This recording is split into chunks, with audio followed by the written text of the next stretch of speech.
Coming up on NEWS2, Governor Kenneth Mapp held a press conference Monday to reassure the public that it will be safe to get out and enjoy Carnival. He said all their available resources are being utilized. Meanwhile, highlights from opening night at Grapo's Art Gallery and also highlights from the Calypso finals that was combined with the international explosion.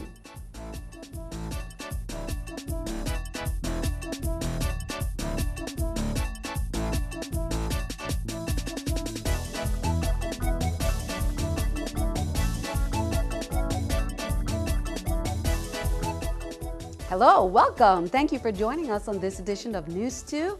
I'm Sandra Guman-Singh, topping our newscast. St. Thomas's Carnival is in full swing, and this week, many of the biggest events will take place, like the parades and Juve. Governor Kenneth Mapp held a press conference Monday to reassure the public that it will be safe to get out and enjoy Carnival because they are deploying all their available resources and more. NEWS2's Erica Parsons has details. Sandy, we saw the police department, the National Guard, Vitima, and the U.S. Attorney's Office all represented at the governor's press conference this morning. The governor's focus was not just on Carnival safety, but targeting crime going forward, and we heard words like stepped up efforts and ready to respond. Flanked by the top brass of law enforcement, Governor Kenneth Mapp said they're pulling out all the stops to make sure Carnival this year will be safe. We're doing everything in our power, sparing no resources to ensure that the Carnival activities and events are going to be safe. Efforts have already been underway to safeguard this year's festivities. Officials say local officers have partnered with federal law enforcement to step up security. Things taking place already as we stand here today. There are efforts being done at the airports to ensure that no contraband, whether it's firearms, narcotics, or other forms of contraband, are entering the territory illegally. We have been able to receive training from the Federal Bureau of Investigation for all supervisors in the territory. All officers are being brought up to speed, and we are ready to respond. The security and safety initiatives aren't for Carnival only. The government has taken steps to get tougher on crime, especially when it comes to firearms. Our priorities are dealing with violent and gun crimes in the territory, drug interdiction, border patrol and protection, white-collar crimes and crimes in the marketplace, and public corruption. The governor has also activated the National Guard to help police Carnival. Erica Parsons, NEWS2. Now, officials could not give specific details on the operations, but they did say there will be visible mobile commands and aerial coverage of the bigger events. Meanwhile, the 2015 Carnival Village is fully open on Friday. Hundreds of residents and visitors flocked to the Fort Christian parking lot to experience the village on its first night of being open. This year's honoree is Cleve Grapo Turnbull. NEWS2's April Knight was on the scene and brings us this report. Once a year, TGIF takes on a whole new meaning on St. Thomas. Last Friday, the 2015 Carnival Village opened with a bang. Governor Mapp and Lieutenant Governor Potter cut the ribbon to their first Carnival Village while in office, with the help of the new Queen and Princess. Ladies and gentlemen, happy Carnival. That is the quietest carnival crowd I ever meet in my life.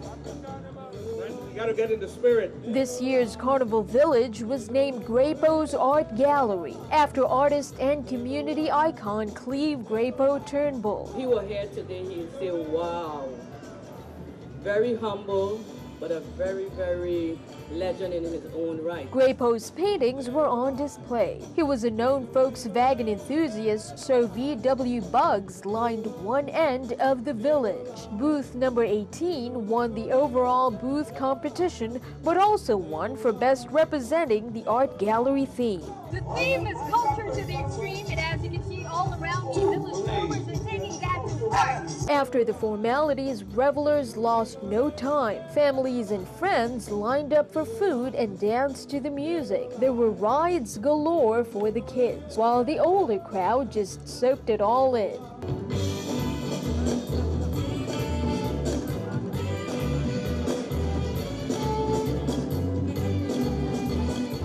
Carnival Village is open until May 2nd. Reporting for NEWS2, I'm April Knight. Now, the second runner-up award went to booth number 1, the Party Shack, while first runner-up went to booth number 27. Congratulations to all the winners. Well, the VI Calypso Finals was held this Saturday at the Lionel Roberts Stadium, combined with the International Explosion. These were the 10 finalists and alternates who were selected during the Elimination 10. The winner was Yellow Man. First runner-up was Caribbean Queen. Second runner-up, Mighty Pat. Most humorous, Super T. Most improved, Solemnity. Best political commentary, Spade. Best social commentary, King Kong for Plenty. Here's more. When I see the things that's going on in St. Thomas and St. Croix, I cannot play blind. I had to stand up and speak my mind. All the domestic violence and the raping of our women.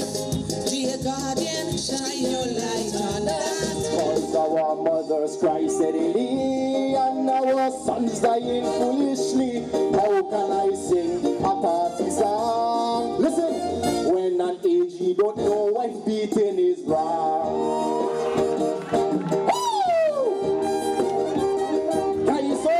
Come baby, come honey, come to me, the governor, real thirsty. Come baby, come honey, come to me, we need a first lady. Ladies and gentlemen, put your hands together for the king, the king, the king, the king, King Yellow Man.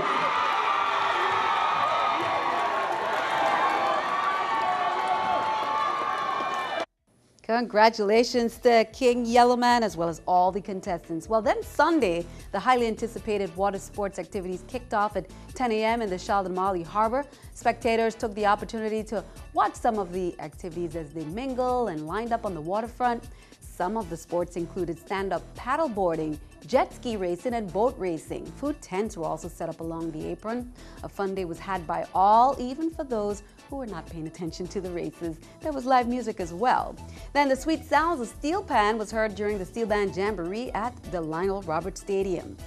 Well, Tuesday, April 27th is the preteen tramp that begins from 6 p.m. at the Rothschild Francis Market Square to the Children's Village. Then the elders hit the streets for the Senior Citizens Quail Bay Tramp from 8 p.m., same spot, the Rothschild Francis Market Square to the Village. Then Wednesday, April 29th, the Cultural Fair, Alvin's Cultural Workshop, honoring Alvin Turnbull, I know him as Molly, 8 a.m. at the Emancipation Garden. Then Thursday, April 30th, it's Rosa Time Juve Warm-Up. That's at 12:30 at the Village. Then at 4 a.m., everyone hit the pavement for the big street party. The Juve lineup looks like this: Cool Session, Volume, Styly, Jammers HP, and Poison. Now on Friday, May 1st, it's the Children's Parade at 10 a.m. Nakaya S. Dale is the Grand Marshal. Then the Adults Parade on Saturday, Grand Marshal is Dale Benjamin. At 9 p.m. Saturday night, it's the fireworks over Charlotte Harbor, then the Calypso Spectacular for Last Lap at the Village at 10 p.m. The governor authorized commissioners and agency heads to grant administrative leave to non-essential employees for Carnival, and these are those dates. District of St. Thomas, St. John, only on Wednesday, April 29th. Food, Arts, and Crafts Fair Day, 12 p.m., that's noon to 5 p.m. Then Thursday, April 30th, it's Juve, 8 a.m. to 5 p.m. Territory-wide administrative leave, Friday, May 1st, Children's Parade Day, 8 a.m. to 5 p.m. Now, the leave granted does not apply to essential employees and employees on a regular or rotating shift. Employees on annual or sick leave immediately preceding or immediately following the time period administrative leave is granted will not receive administrative leave. Be sure to tune in to CBS TV2 for the best live coverage of the parades in the territory. Our coverage of the Children's Parade starts at 10 a.m. on Friday, and then on Saturday morning for the Adults Parade. We'll have live interviews, all the troops, and in addition, you can watch the parades online.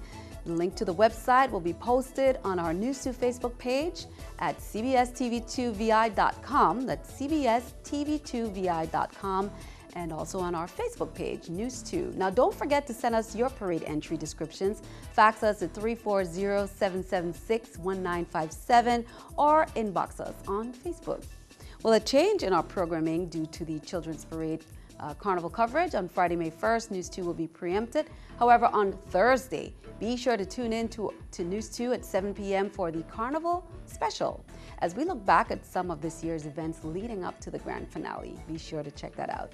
We'll turn our attention overseas. The UN Food Agency said Monday it was preparing a large-scale aid operation to earthquake-ravaged Nepal, with the first plane set to arrive on Tuesday. Officials say more than 3,500 people are now known to have died, including 3,432 in Nepal, making it the quake-prone Himalayan nation's deadliest disaster in more than 80 years. The United Nations is gearing up to launch an emergency appeal for aid for the region. The World Health Organization said Monday it had already distributed medical supplies to cover the health needs of more than 40,000 people for 3 months in the country. And keeping our eye on the economy, here's the New York Stock Exchange with our stock market watch. As we can see, everything's down. The Dow 42, NASDAQ down at 31, S&P 8. Coming up on News 2, Senator Kenneth Gittens is again calling for a meeting to address concerns about the growing problem of the black mold on the homes, mostly in the Frederiksted area. Also, a new look at the St. Thomas Airport, a new exit lane.